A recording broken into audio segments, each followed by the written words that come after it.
So Jared Leto's Joker's new look has been revealed in a Vanity Fair article, along with an interview with Zack Snyder himself, and it's got a lot of people talking.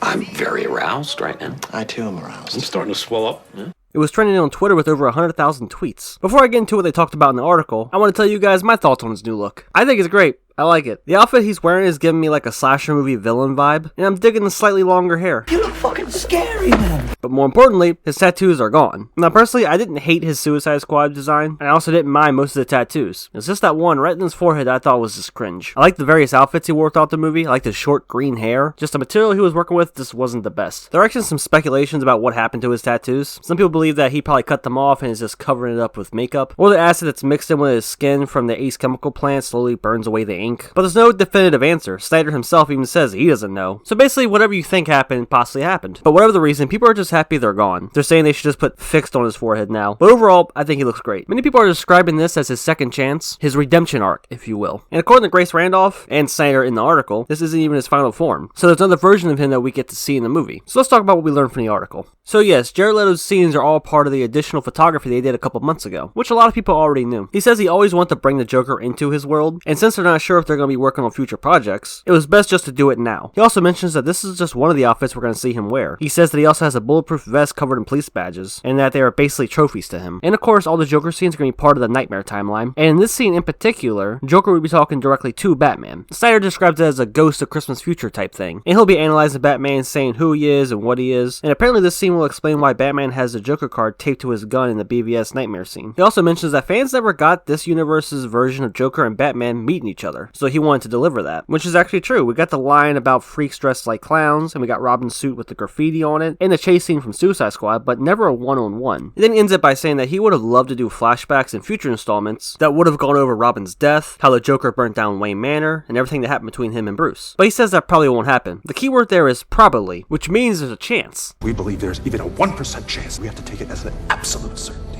I actually just realized something. If the Joker burnt down Wayne Manor, that means he knew Bruce was Batman, and that means that this Joker was someone that Bruce knew, making their connection more personal. That's an interesting twist. A lot of other people noticed that too, and I was looking at some of these theories here, and people are thinking that maybe this Joker is Jason Todd. I need to stop myself before I go too far down a rabbit hole. Let's just focus on what we do know and not speculate too much, which is we'll be seeing this scene and a few more in the Snyder Cut, and I really can't wait. Now, many people have said that Jared Leto could make a great Joker, given the right material and direction. He now has a new and improved look, so let's see how the performance goes. Hell, if he kills it and fans want more, Jared would be down. According to Grace Randolph, he would do it again, but only with Zack Snyder. That Leto would not only be open to coming back, but he would be eager to do so with Zack Snyder specifically. It's not like just Jared Leto wants to be Joker again. He likes being Joker with Zack. Not too surprising, just listen to the way Leto talks about Snyder. I think he loves him more than I do. Big love to Zack Snyder. He's a legend. Zack Snyder is A madman. do love Zack Snyder, and he's a warrior. He's a madman. I really love him. I love Zack Snyder. I really like that guy. So this is a pretty awesome reveal, but of course not everyone likes it. I asked you guys what you thought of the new look. Was it fire or was it trash? And the majority said it was fire with 80%. And there were several people who didn't think it was fire, but also didn't hate it either. And some people didn't love it, but they saw it as an improvement over his design in Suicide Squad. But you guys know what time it is. It's time to look at the people who just hate it. And it's fine if they don't like it. This is all just for fun, really.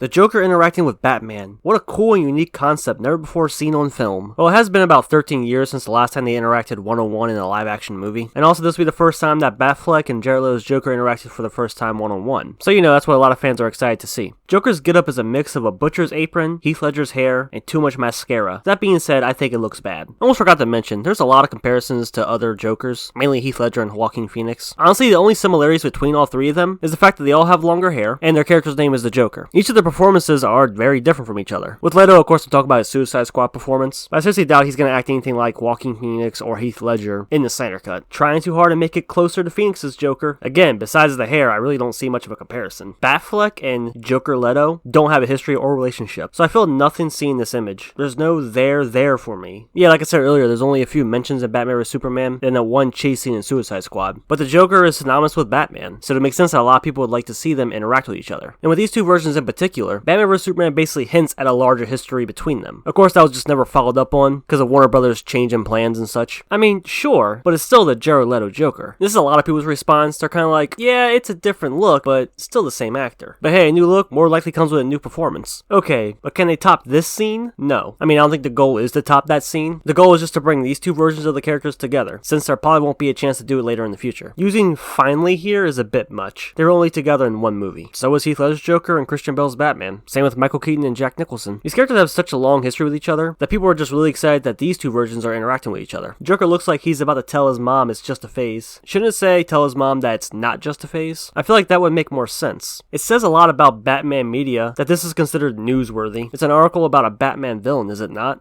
Someone just replied with a picture of Sting. One thing that's funny is that Sting copied this look from the Crow movie not long after it came out back in the 90s. And then after The Dark Knight released, he copied that look as well. Wow, one scene. Well, I imagine that's all they had time for, considering how much of the film was already shot. And since they might not get another chance to do this in the future, might as well shoot a few scenes and do it now. Each pompous black and white shot of this train wreck looks worse and worse. I disagree, but you do you. So someone said, damn, there were two different versions of Jared Leto's Mr. J? Respect. Then someone replied, said, yeah, cringe and try hard. Surprisingly, I haven't seen many people describe the new look as try hard. Did anyone need this? For some people, no, they didn't need it, but many are happy that they're getting it. It's gonna suck so bad. And I'm gonna laugh so hard at all the people insisting that they like it, because they're too invested to say otherwise. You know what? I guess we're just gonna have to wait and see. The only thing Suicide Squad got right was Joker's short hair, and you guys changed it. Again with the hair, this is just a weird complaint. People are acting as if he's rocking a mullet. So someone replied with this meme. Most people didn't realize it, but Joker 2019 made lots of references to Jared Leto's Joker, and encircling all the trash in the background. Now you see, the real joke is he got this from iFunny. Clearly they just got Jared on a day off from shooting The Little Things and slapped some Joker makeup on his face. Well, how'd they get rid of his beard? We all know that CGI and all mustaches don't even work, so how the hell you can do it the whole beard? And I get what he's saying. He's just saying he looks just like the same character. I wanted to see how they make it worse, and they didn't disappoint. Worse? Really? Alright, sure. Heavy sigh. When did Joker have really long hair? What DC comic book issue is this based off of? Why do DC Comics movies keep indulging, incorporating their own ideas of what they think the character should look like? Joker is a Batman villain, not a Justice League villain. Joker joining Justice League? Well, if you read the article, you would know that this scene is going to be him talking directly to Batman, and we're not exactly sure what his full role will be in the movie. And also, again with this goddamn hair. I mean, Ledger and Phoenix's hair were longer than normal, and no one really seemed to care. I think it's kind of funny. Why do DC comic movies keep indulging, incorporating their own ideas of what they think the character should look like? I don't know, probably because it's their movie, and it's how they want to make the character. Each filmmaker has their own vision of how they want the character to look, and how they want it portrayed in their film. Plus, would you just want to redo the same thing over and over again? There are dozens of different interpretations and versions of these characters in the comics, and it changes to who's writing the story and who's doing the art. Ah, so IG, this movie won't be any good, huh? We're gonna base the whole movie off a character who's only gonna be in for about 5 minutes, and we don't even know how good or bad he is in that movie yet. This is a nitpick, but can we stop giving Joker long hair, please? Also, this is going to be, what, a 5-minute scene? Granted, I wanted this, but for a small scene? I mean, come on. You know, at least he's consistent with the hair. It seems he doesn't like the fact that Heath Ledger and Joaquin Phoenix both had long hair too. And yeah, it does kind of suck that it's only going to be about 5 or so minutes, but I imagine this is probably the best they could do, considering this was part of the additional photography from a couple months ago. And the rest of the movie was already shot, so they can only squeeze in so much. So Jared Leto still looks like a wannabe Marilyn Manson trying to pass off as Joker. This Snyder Cut is getting so hyped up by people, it makes me wonder if those people hyping it have ever seen a Snyder film. They are okay at best. This movie's definitely getting hyped up. That's because fans have been asking for it for about 3 years. And now that's finally happening and we're seeing more and more of it, it's hard not to get excited and start hyping it up. And also, I think people who are hyping this movie up have seen a Snyder film. Why would they spend 3 years asking for a movie from a director that they weren't familiar with or even liked? But I get it, Snyder always seems to be that love him or hate him director. Guys,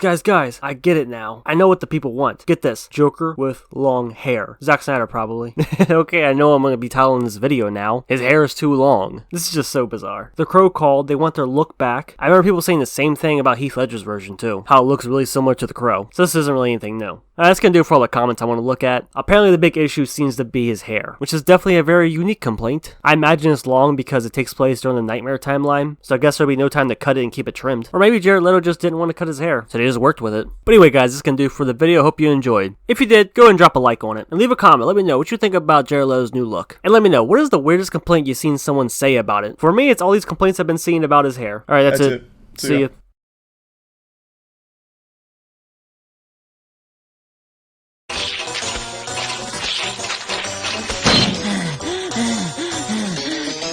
Don't even ask.